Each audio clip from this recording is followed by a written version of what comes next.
कृष्णाय वासुदेवाय हरये परमात्मने प्रणतः क्लेशनाशाय गोविंदाय नमो नमः। आप सभी भक्तों को अपरा एकादशी की हार्दिक शुभकामनाएं। हरे कृष्ण। प्रिय भक्तजनों, आज की इस पावन प्रस्तुति में हम सुनेंगे अपरा एकादशी की दिव्य कथा, व्रत महिमा और आरती। लेकिन उससे पहले आइए सुनते हैं भगवान के एक ऐसे भक्त का प्रेरणादायक प्रसंग जिसे सुनकर आपके मन में एकादशी व्रत के प्रति श्रद्धा और भी गहरी हो जाएगी। उड़ीसा के एक छोटे से गांव में बंधु मोहंती नाम के एक अत्यंत करीब लेकिन परम भक्त पुरुष रहा करते थे। उनका जीवन भिक्षा पर चलता था, परंतु उनका मन संसार में नहीं बल्कि प्रभु की भक्ति में रमा रहता था।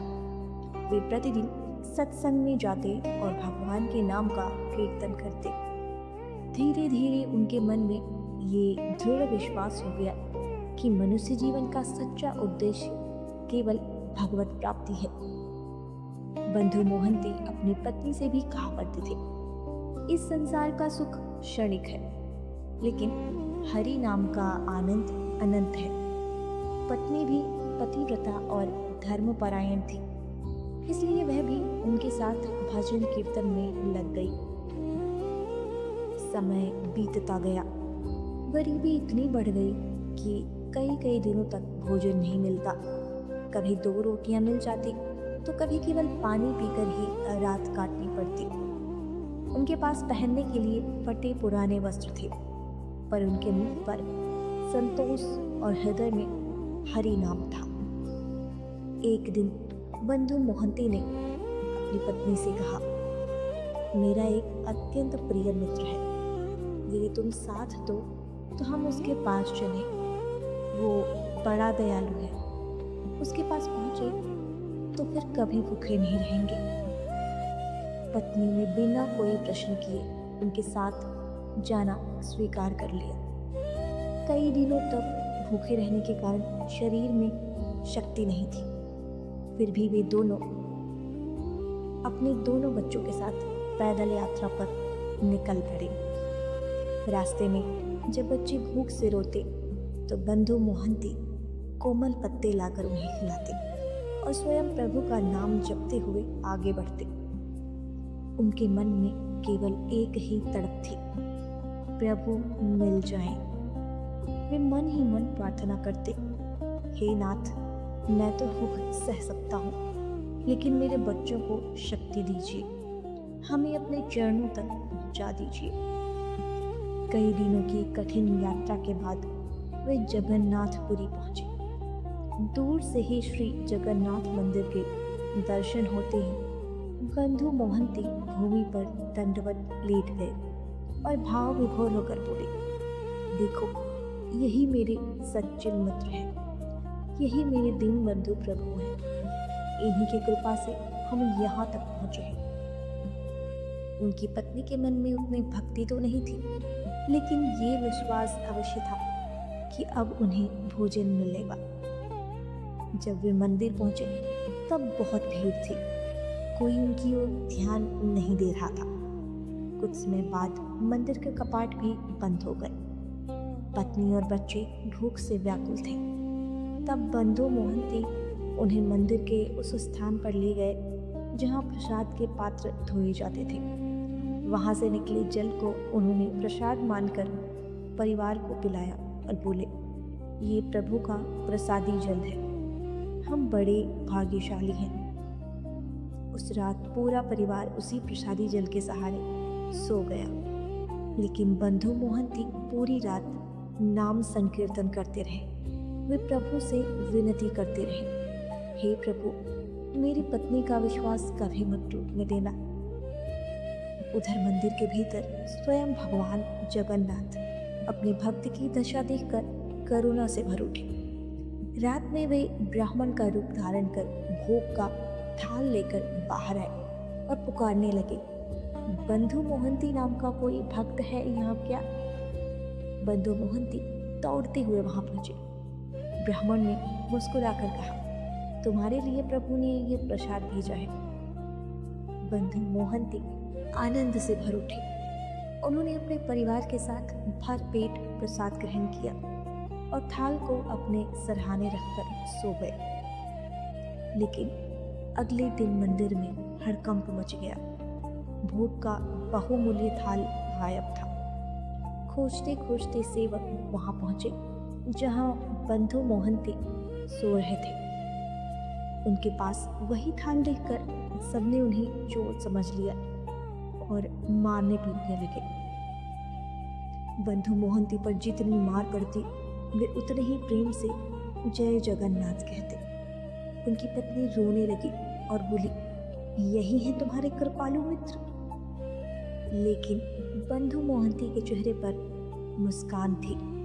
उन्हें अपनी परीक्षा में भी प्रभु की लीला दिखाई दे रही थी। उसी समय भगवान जगन्नाथ ने पुरी के राजा प्रताप रुद्र को स्वयं स्वप्न में दर्शन दिए और कहा, जिसे तुम चोर समझ रहे हो वह मेरा परम भक्त है। मैंने स्वयं उसे प्रसाद दिया था। यदि उसके साथ अन्याय हुआ तो मैं तुम्हें दंड दूंगा। राजा तुरंत मंदिर पहुंचे, बंधु मोहंती के चरणों में गिर पड़े और उनसे क्षमा मांगी। फिर घोषणा की कि आज से मंदिर की समस्त व्यवस्था बंधु मोहंती के अधीन होगी। भक्तों, इस कथा से हमें यही शिक्षा मिलती है कि भगवान को धन, रूप या ऊंचा कुल नहीं चाहिए। उन्हें चाहिए केवल सच्चा प्रेम और निष्कपट भक्ति। अब आइए सुनते हैं अपरा एकादशी की महिमा। महाभारत काल में धर्मराज युधिष्ठिर ने भगवान श्री कृष्ण से पूछा, हे माधव, ज्येष्ठ मास के कृष्ण पक्ष में आने वाली एकादशी का क्या नाम है और उसका क्या फल है? तब भगवान श्री कृष्ण बोले, हे राजन, ये अपरा एकादशी है। इसका व्रत करने से मनुष्य के बड़े बड़े पाप भी नष्ट हो जाते हैं।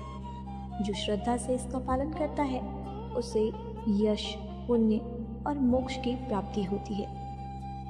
भगवान ने कहा कि झूठ, छल, कपट, अधर्म, अपमान, पाप और बुरे कर्मों से ग्रस्त व्यक्ति भी यदि सच्चे मन से अपरा एकादशी का व्रत करे तो भगवान उसकी रक्षा करते हैं।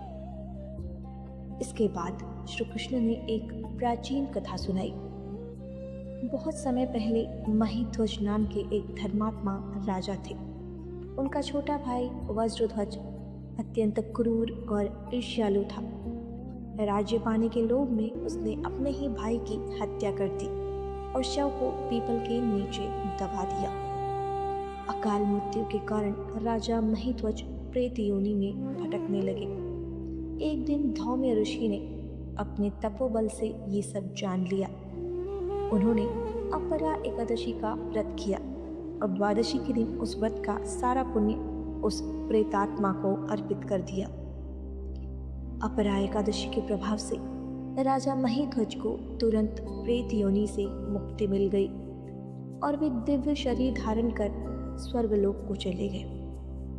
भक्तों, अपरा एकादशी का व्रत केवल पापों का नाश नहीं करता बल्कि भय, संकट और नकारात्मक शक्तियों से भी रक्षा करता है। अब सुनिए तुलसी माता की एक पावन कथा। एक घर में नंद और भाभी साथ रहती थी। नंद रोज श्रद्धा से तुलसी माता की सेवा करती, दीपक जलाती और जल अर्पित करती थी। लेकिन भाभी उसका मजाक उड़ाती और कहती, तेरे विवाह में मैं तुलसी ही दहेज में दूंगी। समय आया और विवाह के दिन भाभी ने क्रोध में तुलसी का गमला फोड़ दिया। लेकिन तुलसी माता की कृपा से वही मिट्टी स्वादिष्ट पकवानों में बदल गई। तुलसी की मंजरी से बने गहने सोने जवाहरात में बदल गए। तब भाभी को समझ आया कि तुलसी सेवा केवल पूजा नहीं बल्कि भगवान का आशीर्वाद है। भक्तों, जहाँ तुलसी माता का वास होता है वहाँ भगवान विष्णु और माता लक्ष्मी की कृपा सदैव बनी रहती है। अब सुनिए ग्यारस माता की कथा। प्राचीन काल में मूर नाम का एक अत्याचारी दैत्य था। जिसने देवताओं को बहुत परेशान किया। तब भगवान विष्णु उससे युद्ध करने लगे। युद्ध करते करते भगवान विश्राम के लिए एक गुफा में पहुंचे। उसी समय भगवान के शरीर से एक दिव्य शक्ति प्रकट हुई, जिसने मोर दैत्य का वध कर दिया। भगवान ने उस देवी को एकादशी नाम दिया और वरदान दिया कि सभी व्रतों में तुम्हें श्रेष्ठ स्थान प्राप्त होगा। इसलिए भक्तों, जो व्यक्ति श्रद्धा और नियम से एकादशी व्रत करता है, भगवान श्री हरि उसकी रक्षा स्वयं करते हैं। प्रिय भक्तजनों, यदि आज की यह पावन कथा आपके हृदय को स्पर्श कर गई हो तो सच्चे मन से भगवान का स्मरण कीजिए और कमेंट में अवश्य लिखिए जय श्री हरि विष्णु। सभी प्रेम से बोलिए अपरा एकादशी माता की जय, श्री लक्ष्मी नारायण भगवान की जय, तुलसी माता की जय, ग्यारस माता की जय, जगन्नाथ स्वामी की जय। मैं मिलती हूँ अगली वीडियो में, तब तक के लिए हरे कृष्णा। तुलसी महारानी नमो नमो, हरि की पटरानी नमो नमो। धन तुलसी पूर्ण तप कीनो, शालिग्राम बनी पटरानी नमो नमो। जाके पत्र मंजरी कोमल, श्रीपति कमल चरण लपटानी नमो नमो। धूप दीप नैवेद्य आरती पुष्पन की वर्षा वर्षानी नमो नमो। 56 भोग 3600 व्यंजन, बिन तुलसी हरि एक न मानी नमो नमो। सभी